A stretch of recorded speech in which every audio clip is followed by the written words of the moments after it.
Buat sebagian orang, minyak tawon kaya P3K berjalan, menyembuhkan pegal, gatal, luka kecil, keseleo, sampai sakit kepala. Tinggal gosok. Tapi siapa sangka, minyak ini ternyata bukan berasal dari tawon. Di Makassar, tempat asalnya, hampir semua minyak gosok justru menggunakan nama hewan sebagai identitasnya. Kenapa ya?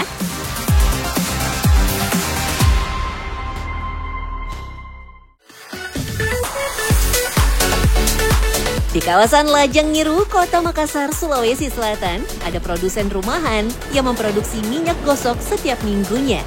Berawal dari toko kaki lima di pasar, akhirnya usahanya sukses membuat produk kesehatan. Aneka rempah seperti daun serai, lengkuas, bawang putih, bawang merah, jahe merah, kunyit, hingga daun serai menjadi andalannya. Rempah-rempah wajib dimasak dalam minyak panas agar aromanya keluar maksimal. Jika minyak tidak panas, nanti hasilnya bisa cepat tengik dan ekstrak dari setiap rempah tidak larut ke dalam minyak kelapa. Takaran aneka rempah jadi kuncian penting. Semuanya punya takaran yang sama, kecuali bawang dan jahe merah, karena untuk menekankan rasa hangat yang lebih alami. Jadi sebenarnya rempah-rempah ini kalau kita bisa ngomong ya, jadi ini saling melengkapi lah istilahnya. Jadi kayak kita juga, contoh misalnya ada bawang merah, kita campur juga dengan daun sirih. Jadi mungkin bawang merah kan dia juga bisa membantu antiseptik, antioksidan. Tapi dengan ada tambahan lagi daun sirih kan dia bisa membantu. Jadi kinerjanya itu bisa maksimal, kayak gitu sih. Khusus bawang putih dan bawang merah harus dimasak lebih dulu secara terpisah karena mudah gosong.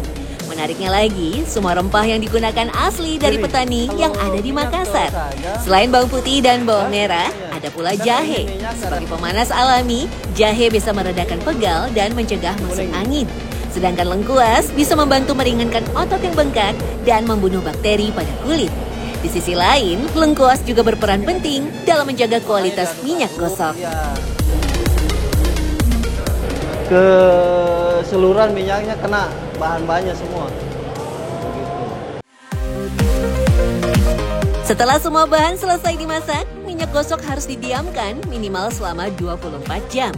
Tujuannya agar suhu turun perlahan dan semua ampas halus bisa mengendap ke bagian dasar.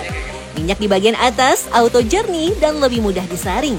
Jangan salah pilih ya, ada 2 jenis minyak gosok sesuai khasiatnya. Jadi tipe kita itu warnanya orange. Lalu yang satunya yang spesial itu putih. Jadi sebenarnya perbedaannya adalah di rempah-rempahnya. Jadi ketika kita pakai yang spesial itu bahannya 2 kali lipat. Jadi contoh, misalkan nih kita pakai bawang merah misalnya 2 kilo. Nah dia bawang merahnya jadi 4 kilo.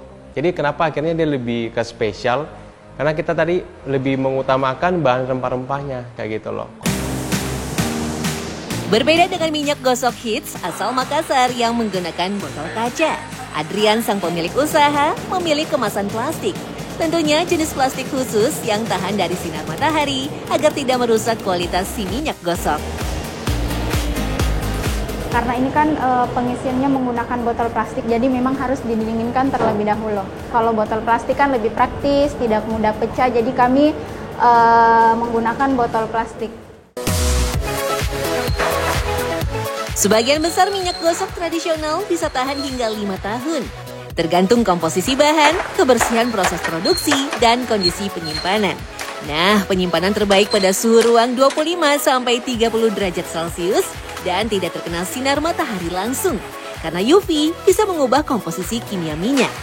Nah, uniknya minyak gosok dari Makassar punya ciri khas sendiri. Banyak di antaranya memakai nama hewan sebagai identitas merek. Kenapa ya? Nggak seperti sekarang gitu loh. Jadi zaman dahulu itu orang lebih berpikir, oh mungkin lebih mudah penyebutan pakai hewan. Jadi pas waktu itu mungkin tidak sengaja nonton di TV. Ternyata alasannya karena faktor kebiasaan masyarakat dulu yang belum terbiasa membaca tulisan. Alhasil, nama dan logo hewan membuatnya lebih gampang diingat dan mudah dibedakan di pasaran. Tapi seiring perkembangan zaman, minyak gosok pun makin banyak variasinya. Minyak gosok dari dulu itu orang sudah suka, Mbak. Ya, karena kenapa? salah satu apa ya, semacam kalau tidak pakai minyak gosok tidak enak dirasa tidurnya kayak gitu. Jadi dengan adanya minyak gosok itu bisa merelaksasikan, karena zaman dulu kan orang pekerja berat. Nah, orang pekerja berat kadang badannya pegal-pegal, susah tidur. Nah, dengan adanya minyak gosok atau minyak urut ini, setelah kita dipijat malam-malam pastinya tidurnya bisa jadi rileks dan bangunnya pun jadi lebih fresh kayak gitu. Di area pembuatan wajib menggunakan pakaian khusus, masker, dan penutup kepala agar tidak ada bahan yang terkontaminasi dari luar. Uniknya, pembuatan minyak gosok bukan dari rempah-rempah yang digoreng, melainkan dari ekstrak yang sudah disiapkan jauh sebelumnya. Ada berapa bahan sih, Bu? Di sini ada 16. 16. Iya, ada 16 bahan ekstrak essential oil. Jadi kita pure essential oil. Kenapa diambilnya harus dari ekstraknya?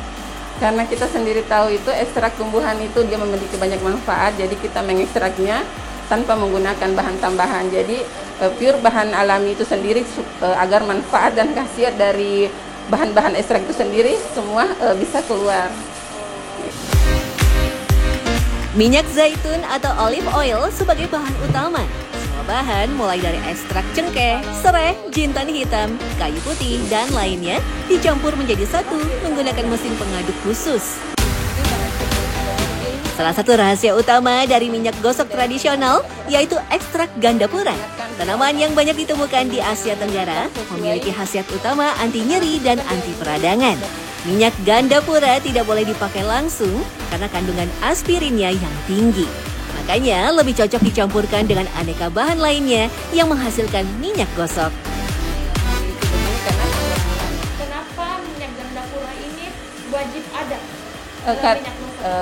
Karena kita tahu sendiri itu minyak gosok atau minyak urut itu salah satu manfaatnya untuk mendapatkan rasa sensasi hangat ketika habis berolahraga atau habis mengerjakan sesuatu yang berat. Jadi kalau kita pegal, rasa hangat itulah yang membuat kita kayak lebih rileks untuk dibalur ke tubuh. Dari Sulawesi Selatan atau dari mana? Kalau minyak gandapura itu sendiri ada sebagian dari Sulawesi Selatan, ada juga dari kebanyakan dari Pulau Jawa. Jika semua bahan sudah tercampur menjadi satu, waktunya menguji kualitas minyak gosok secara manual. Tentu harus sama ahlinya ya, karena kualitas minyak gosok dipertaruhkan. Jika ada kesalahan sedikit, maka seluruh bahan yang sudah diekstrak harus diganti dan proses pengekstrakan pun harus diulang. Untuk mengetahui kualitas dari produk itu sendiri ya, dari aromanya, warnanya, dan sensasi di kulit. Hangat, rasa hangat, ada rasa hangatnya, kemudian kalau umpamanya dibalur ke kulit itu dia cepat menyerap di kulit. Iya. Kepopuleran minyak gosok di Makassar memang tidak bisa lepas dari sejarah kota Daeng yang menjadi tempat persinggahan pedagang dari berbagai negara seperti Belanda, Jepang, India, termasuk Tiongkok. Sebagian dari mereka menetap dan membangun usaha. Seperti seorang keturunan Tionghoa, Lia Aliat, yang memilih keahlian meramu. Ia mendirikan usaha minyak gosok tahun 1912 dan dijual ke pedalaman-pedalaman Sulawesi. Setelahnya, penjualan pun merambah hingga ke Batavia dan Surabaya. Sejak saat itulah, minyak gosok dikenal sebagai minyak ajaib karena memiliki segala khasiat. Kepopulerannya juga membawa minyak gosok hingga ke daratan Eropa. Wanginya memang menusuk, tapi bagi orang Sulawesi Selatan, disitulah kekuatannya. Bukan sekedar obat, minyak gosok adalah simbol kearifan lokal tentang bagaimana masyarakat menjaga kesehatan dengan bahan alami yang tak lekang oleh waktu.